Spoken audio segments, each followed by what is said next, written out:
Hi, everybody. This is Geoff Garrett, and I'm here today with Billy Quinn. Billy, as you can see, is in a classic Texas ranch somewhere outside Dallas. He's also the managing partner of Pearl Energy Investments in Dallas. He's a Wharton undergraduate alum from 1992. He's a member of our board of overseers, and he's a fantastic champion for the school in Texas. So, Billy, thanks for being with us today. Thanks for having me.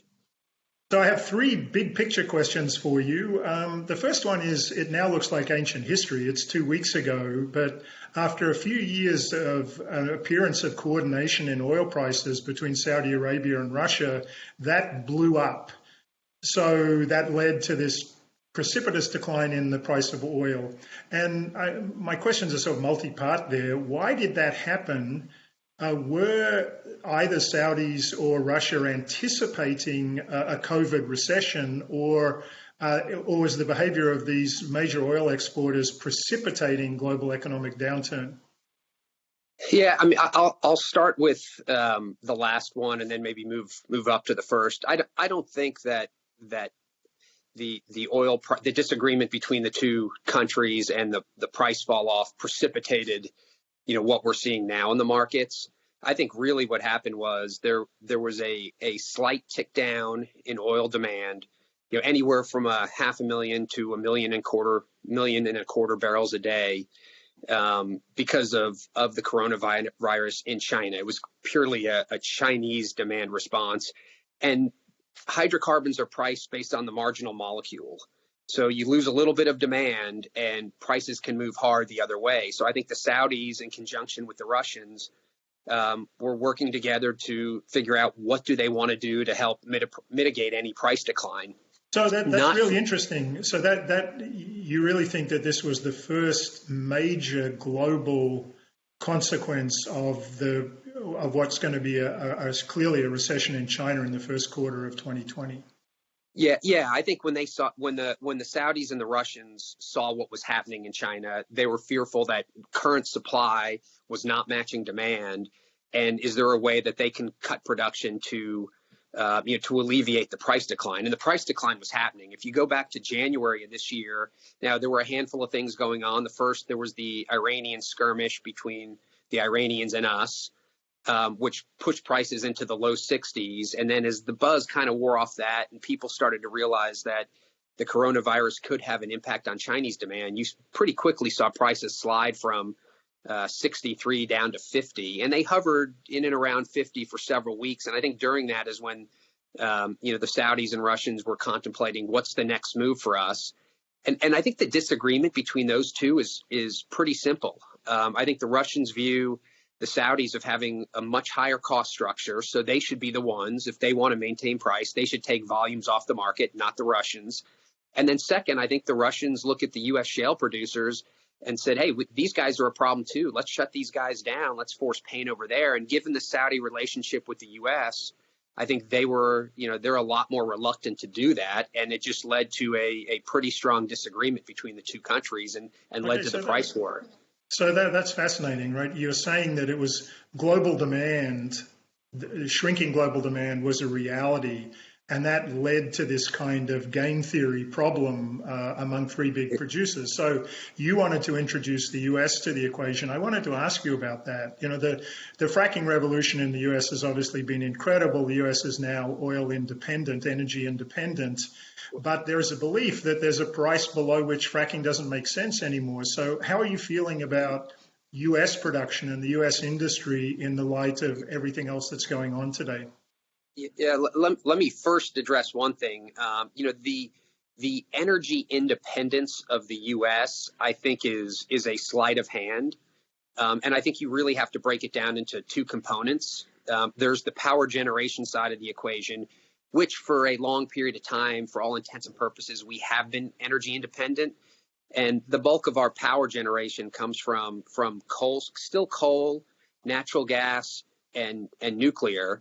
And with those three, we're huge, largest coal producer on the planet outside of China now, but still a very large coal producer. And so from the power generation side, we have been energy independent. We've imported some natural gas over the years from Canada, but for all intents and purposes, we've been from a power perspective, energy independent.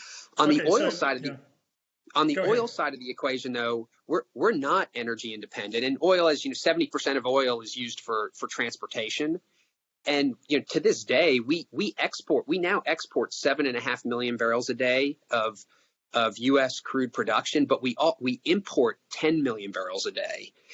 So we still need outside crude. And people, why are we exporting 7.5 when we need 10?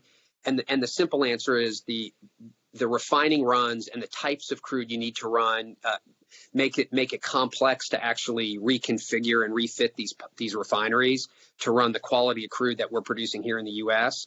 You add to the a layer of complexity in refined products and what gets sent out and sent away. So I think this is probably getting a bit complicated for those of us who aren't inside your industry. The general point that you're making, I think, is a really profound one, that we probably shouldn't bandy around this term energy independence so glibly as we do. But this broader question of what about whether the fracking industry in the United States, is there a price below which it won't make sense for American producers to stay in the game? Yeah, and absolutely. And just to clarify the last question to you, if you were to succinctly state, supply and demand, we produce 12 million barrels a day of crude in the U.S. We consume 20 million barrels a day. So fantastic summary. So just keep that in perspective. The next part is on the shale component and what makes sense. And I think the right way to headline the answer to that question is in 2019, we averaged $57 WTI, yet the North American rig count fell from 11. Texas Intermediate, I believe, is that? Exactly, West Texas Intermediate crude.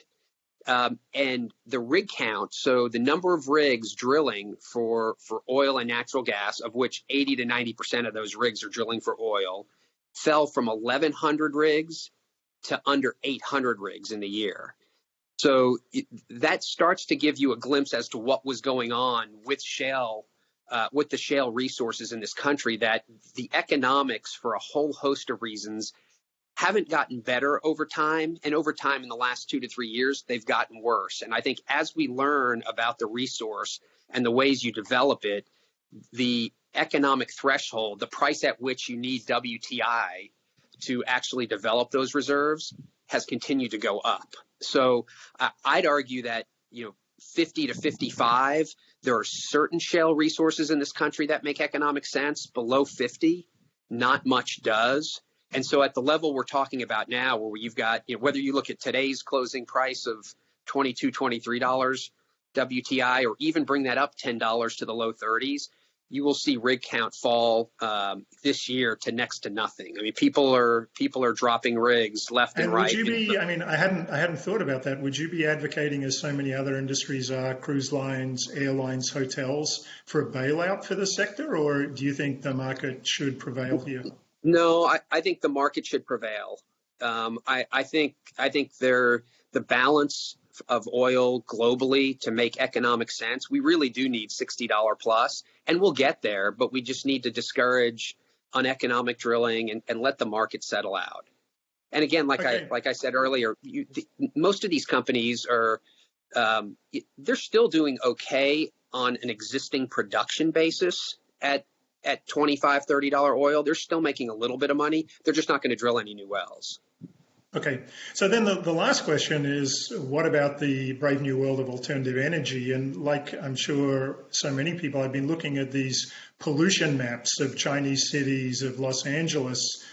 No one's driving, so there's no pollution. If you try to sort of project forward, do you think the crisis is going to move us faster and further where alternatives are concerned, or do you think that the prices of carbon will come down so much that we'll just have a return to the carbon economy? I think it's the latter. I think this is going to set back the renewable movement quite a bit for a handful of reasons. I think the first and foremost is I think we're seeing, in what we're living through now, that we're better off in times like these with having more redundancy than just in time type supplies. And from a power perspective, when you're talking about renewable, you're talking about solar and wind that are intermittent and unreliable at best. The second part of those two is they're tax driven. And I think we saw the latter part of 2019 that our Congress was reluctant to extend tax credits. Wind got a little bit of an extension, solar has not. And there are reasons for that.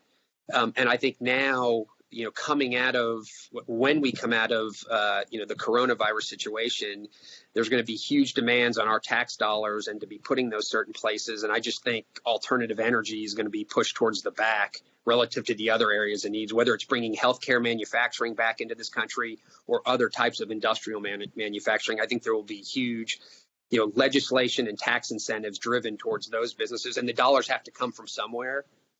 And then I think the last point, we talked about a little bit is the potential included in that of the anti-China legislation. And it won't come, I don't think it'll come overtly. I think it'll be more covert in other types of tax incentives.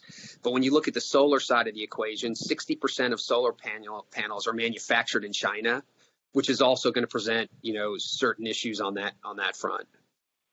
Well, we've covered the waterfront in 10 minutes. I'm so glad, Billy, to have been able to speak with you today, and thanks a million for all you're doing. And you're a fantastic ad, I have to say, for the great state of Texas today. Thanks very much, Billy. See you later. Thank you.